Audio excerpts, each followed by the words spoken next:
महाभारत के 9 में से 4 प्रमुख श्राप जो बदल गए इतिहास। नमस्कार दोस्तों, स्वागत है आपका हमारे चैनल पर एक बार फिर से एक नए अध्याय के साथ महाभारत के अथाह सागर में। कहते हैं कि महाभारत सिर्फ एक युद्ध की गाथा नहीं बल्कि जीवन का सार है। महाभारत काल में वरदानों ने जितना घटनाक्रम को संचालित किया, उससे कहीं ज्यादा श्रापों ने भविष्य में होने वाली घटनाओं को संचालित किया। हर एक पात्र, हर एक घटना एक दूसरे से जुड़ी हुई, मानो नियति के धागों से बंधी हुई। आज हम आपको बताएंगे ऐसे प्रमुख 9 श्रापों के संबंध में जिनकी चर्चा खूब होती है और जिनके कारण इतिहास में घटनाक्रमों की एक श्रृंखला ही निर्मित हो गई। तो तैयार हैं आप इस ज्ञान यात्रा पर हमारे साथ चलने के लिए? महाभारत का भीषण युद्ध समाप्त हो चुका था।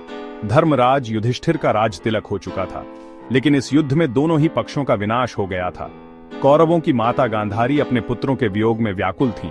जब भगवान श्री कृष्ण उन्हें सांत्वना देने पहुंचे तो अपने पुत्रों का विनाश देखकर गांधारी ने श्री कृष्ण को श्राप दे दिया। गांधारी ने कहा, वासुदेव, जिस प्रकार पांडव और कौरव आपसी फूट के कारण नष्ट हुए हैं, उसी प्रकार तुम्हारे बंधु बांधवों भी नष्ट हो जाएंगे। आज से 36वें वर्ष तुम अपने बंधु बांधवों व पुत्रों का नाश हो जाने पर एक साधारण कारण से अनाथ की तरह मारे जाओगे। यह श्राप आगे चलकर यदुवंश के विनाश का कारण बना। युद्ध के अंतिम समय में जब अश्वत्थामा ने छल से सोते हुए पांडव पुत्रों का वध कर दिया, तो पांडवों से बदला लेने के लिए उसने भयानक ब्रह्मास्त्र का प्रयोग किया, जिसका निशाना थी उत्तरा के गर्भ में पल रहा अभिमन्यु का पुत्र। अर्जुन ने भी क्रोधित होकर अपना ब्रह्मास्त्र छोड़ा दिया। दोनों अस्त्रों के टकराव से होने वाले विनाश को रोकने के लिए महर्षि व्यास ने हस्तक्षेप किया और दोनों योद्धाओं को अपने अपने अस्त्र वापस लेने को कहा। अर्जुन ने अपना अस्त्र वापस ले लिया, लेकिन अश्वत्थामा को यह विद्या नहीं आती थी। क्रोध और हठ में चूर अश्वत्थामा ने अपने अस्त्र की दिशा बदलकर उत्तरा के गर्भ की ओर कर दी। यह देख भगवान श्री कृष्ण ने अश्वत्थामा को श्राप दिया कि तुम 3000 वर्ष तक इस पृथ्वी पर भटकते रहोगे और किसी भी जगह किसी पुरुष के साथ तुम्हारी बातचीत नहीं हो सकेगी। तुम्हारे शरीर से पीप और लहू की गंध निकलेगी, इसलिए तुम मनुष्यों के बीच नहीं रह सकोगे, दुर्गम वन में ही पड़े रहोगे।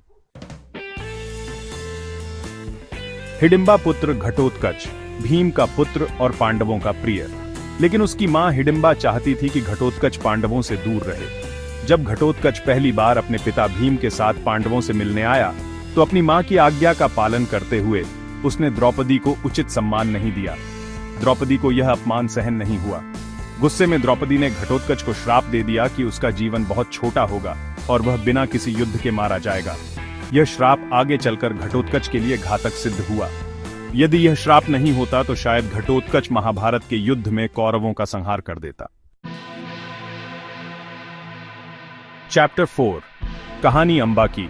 प्रेम में धोखा और बदला लेने की आग में झुलसती एक नारी। राजा शाल्व के प्रति प्रेम करती थी अंबा, लेकिन भीष्म ने अपने भाई विचित्रवीर्य से विवाह कराने के लिए अंबा का हरण कर लिया।